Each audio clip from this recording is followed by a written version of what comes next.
Então, assim, para deixar claro, né? Porque às vezes a gente vai falar sobre o campo da direita e fica parecendo que o outro lado é diferente. Ah, sim. E a gente tem que mostrar que a esquerda ter um histórico de corrupção no mensalão, no petrolão, etc., fazia com que as pessoas que estavam antenadas, que não são pessoas que, por um apego a uma causa da justiça social ou da igualdade, etc., passavam pano para a corrupção. Quer dizer, as pessoas que tinham um olhar atento, elas já sabiam que o Lula era daquele jeito. O Lula era sistema, né? Quer dizer, o que se buscava em 2018 era uma alternativa, era alguém para combater aquilo, era alguém para fazer diferente, etc. Então, quando você tem o calcanhar de Aquiles, aí fazendo a amarração aqui final, né, que você estava perguntando, você já chega no governo enfraquecido. E foi assim que Jair Bolsonaro chegou. Eu já não acho que ele seja forte por natureza, no sentido não físico, não do histórico de atleta, mas no sentido de fibra para encarar eventuais problemas que precisam ser resolvidos com firmeza moral. Falta muita firmeza moral a uma família que fala determinadas coisas e faz o contrário. Você estava dizendo, uma das coisas que você disse aí é que, cara, não é como se a esquerda fosse limpinha. Ela também tem vários escândalos de corrupção e tudo mais. Verdade total. O que me parece é que quando a gente coloca PT, eu vou dizer lulismo, tá? E bolsonarismo. Eu vou dizer lulismo e bolsonarismo porque eu não tô falando... mesmo. Eu não tô falando de esquerda e direita, tô falando de lulismo e bolsonarismo. É isso aí. Quando a gente pega esses avatares, inclusive, a gente de fato vê que o lado lulista ele é muito mais habilidoso do ponto de vista, ou pelo menos me parece, muito mais habilidoso do ponto de vista político, de fazer os acordos que você imagina que existem na política, mesmo você me dizendo que os Bolsonaro estavam se aproximando, batendo no Alexandre de Moraes e se aproximando do Gilmar, que é um movimento que eu fiquei, olha, caramba, tá aí um movimento inteligente, né? Mas me parece que o lado bolsonarista, ele parece mais o Coringa no Batman. Isso é bom e ruim, que ele só vai, sabe? Eles só vão, ele só... meu pai tá preso, eu preciso resolver, daí eu só vou. Não tem um plano elaborado, sabe? Não. Tem gente que gosta dessa característica porque parece ser mais humana, mais próxima da realidade do cidadão que é uma comum. Interpretação absolutamente falsa, né? O bolsonarismo ele fez uma claque virtual de propagandistas que sempre tentou atribuir uma grande inteligência às maiores burradas bolsonaristas, porque eles são muitas vezes aloprados. O que você está distinguindo, eu já fiz até sínteses assim, em comentários anos atrás e tal, é o bom mocismo malicioso do lulismo contra o que eu chamo de reacionarismo aloprado do bolsonarismo. É uma boa definição. Então, assim... Como tu chamou do Lula mesmo? É o bom mocismo, é a malícia no mau sentido, tá. né? Porque essa palavra, às vezes, as pessoas tratam como uma coisa legal e tal. Não, a pessoa tem uma malícia, né? Mas a malícia do cinismo mesmo, né? Aquele traço da pessoa muito, muito cínica, mas no sentido maquiavélico, no sentido de que tem uma estratégia ali. E no bolsonarismo você tem um lado mais troglodita, né? Mais intempestivo, que vai gerando uma série de problemas, como eles nunca fazem o autoexame, você alerta que vai dar problema e tal, ele dobra a aposta, ele fala, é isso mesmo, porque quer transmitir algum tipo de autenticidade, de saber o que está fazendo, de que é o xadrez 4D do mito, né, que é isso que os influenciadores passaram anos falando. Eu digo, não é o xadrez 4D do mito. Quer dizer, vai acabar preso. Vai acabar... Outro dia eu resgatei uns tweets antigos, o pessoal comentou muito e tal, porque eu falei em 2018, ainda na campanha eleitoral, uma frase assim, eu podia pegar, mas não vai estar na mão agora, que todo líder popular ele acaba atraindo não só pessoas de bem, que são pessoas, enfim, que estão com algum tipo de esperança, eventualmente ingênua, claro, mas também malucos, impostores, etc. E pessoas que a qualquer momento podem fazer alguma grande estupidez ou cometer algum tipo de crime, etc. E que eu estava fazendo uma distinção, não me lembro agora o termo, mas que os bons líderes são aqueles que desestimulam essas pessoas a cometer barbaridades, são aqueles que controlam, que dissuadem as pessoas mais trogloditas, etc.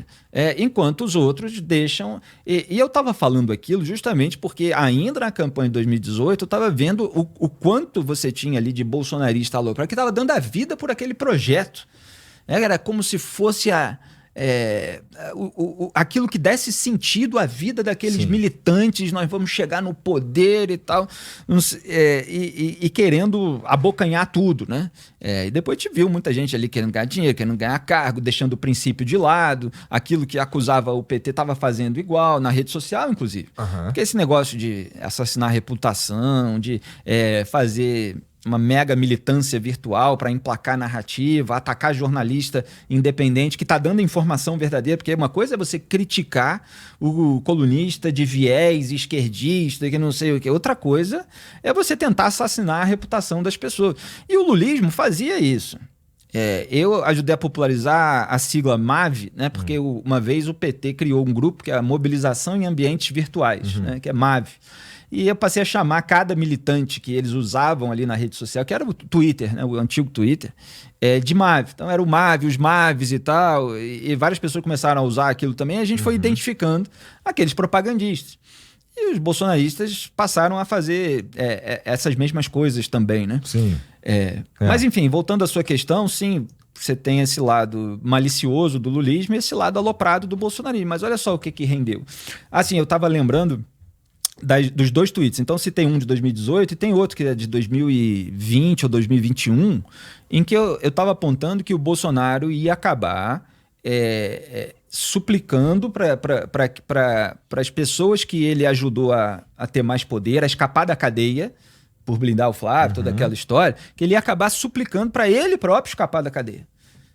Que ele estava caminhando para ser preso, e que ele ia ter que pedir ao Lula, a políticos do Centrão, ao Alexandre de Moraes, aos ministros do STF, não me prendam. E olha só o que a gente está vivendo. A gente está vivendo exatamente isso. Quer dizer, se você analisa as coisas sem paixão, sem ideologia, você fala, cara, os caras sabotaram a CPI da Lava Toga ou qualquer iniciativa para conter na raiz a escalada autoritária do Supremo Tribunal Federal. Aí eles trocaram o discurso de campanha, que era um discurso de combater o sistema e tal, de combater a corrupção, surfando ali na onda da Lava Jato, pela qual nada fizeram, e passaram a sabotar o combate à corrupção. Não, mas o Bolsonaro falou que ele acabou mesmo com a Lava Jato porque não tinha uma necessidade dela, entendeu? Uma declaração completamente absurda, né? Porque não é o presidente quem decide e diz para as pessoas se está tendo ou não corrupção no governo dele. Você precisa ter autoridades com independência que vão investigar a corrupção. Você não tem esse político como sendo a fonte legitimadora da verdade. Só o ativista completamente abduzido para o universo paralelo, ele permite que o político fique nesse pedestal de quem vai dizer se está acontecendo ou não a corrupção no governo dele mesmo. É óbvio que ele vai dizer que não está acontecendo, mas eventualmente você tem que ter meios institucionais para descobrir, para revelar. Então o sujeito que fala assim, não, eu acabei porque não precisa, porque aqui nós somos santos, nós não roubamos, etc. Ainda que fosse verdade uma ilusão dessa, né? Porque houve escândalos no governo dele. Se ele perde a eleição, então ele entrega para um outro grupo, que eventualmente ele próprio diz que é bandido, que é ladrão, etc., um país sem aquelas ferramentas de combate à corrupção. Quer dizer, então é um mal absolutamente claro que ele fez. E não é só palavra, tá? Porque às vezes a gente diz isso na rede social, lembra o vídeo do Bolsonaro falando, e o ativista mais ingênuo, ou, claro, o militante que está querendo que as pessoas se enganem, ele fala, ele diz, não, mas ele só estava querendo dizer que não tem mais corrupção. Não, não é isso, é o ato formal. O Jair Bolsonaro, ele escolheu Augusto Aras, que era um lulista, era um petista, era alguém próximo ali do José Dirceu, fazia evento junto com os petistas. Você tinha registros disso. Fora da lista tríplice, né, dos 3 ali escolhidos pelo Ministério Público, porque o Flávio estava encalacrado, estava com uma situação muito ruim, ele precisava de alguém disposto a se subordinar politicamente, a fazer o jogo da política, etc.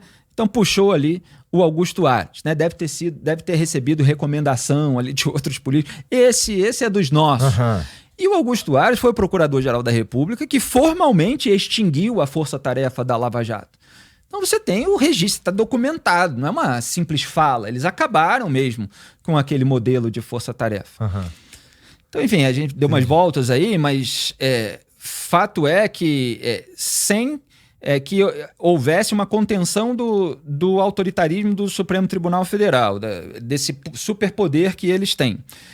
O Bolsonaro mudando, não é mudando, né? Ele sempre foi aquilo ali, mas não adotando na prática o discurso dele de campanha. E precisando, esse que é o ponto de virada, eu apontei muito isso na época, precisando encobrir de alguma maneira para o eleitorado dele que ele estava sabotando o combate à corrupção, que ele estava tomando diversas medidas que iam ajudar o Lula a sair da cadeia, que iam ajudar o STF a fazer aquilo que vários ministros estavam querendo fazer e tal. Ele, até para disfarçar isso, ele foi criando outros problemas. Por exemplo, ficar apontando o dedo para a urna eletrônica. E aí, bicho, o resto é história, né? A gente sabe o que aconteceu depois. Aí a gente sabe o que aconteceu depois.